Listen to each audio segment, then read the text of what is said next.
Donc je m'appelle Marie, je suis en première année et donc je fais le parcours BIB, donc Bachelor in International Business.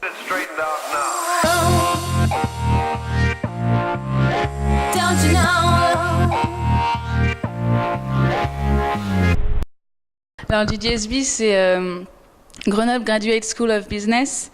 Donc en gros dans l'école il y a plusieurs écoles dont le GGSB et le SC. Donc voilà, du coup j'appartiens aux deux écoles. La promo du BIB, on est 90, donc 3 classes. Et du coup, je suis la seule française dans ma classe, parce qu'on n'est que 4 subdeco justement à faire ce programme. Alors j'ai choisi ce programme pour l'environnement international, parce que justement on est avec plein d'étudiants de plein de nationalités, on a des profs qui viennent du monde entier. Donc voilà, c'est vraiment l'environnement international qui m'a plu dans ce programme. Donc on n'a pas exactement le même programme qu'en ESC. On a quand même des matières similaires comme stratégie, marketing, tout ça, mais c'est pas exactement le même programme.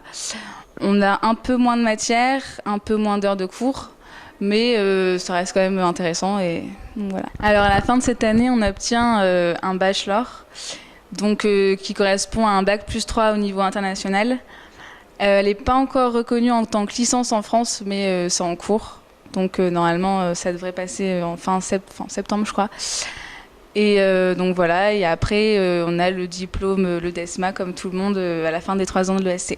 Si on veut travailler à l'international, c'est vrai que c'est un plus parce que les entreprises du coup internationales voient à quoi ça correspond. Donc l'avantage avec le BIB, c'est qu'on appartient aux deux écoles, donc au GGSB et à l'ESC. Et du coup, on peut vraiment avoir une vision d'ensemble sur toute l'école.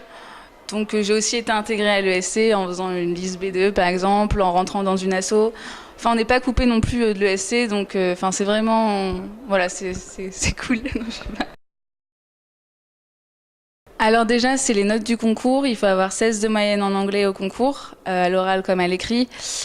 Et après, il y a un entretien en fait avec les coordinateurs de programme du GGSB.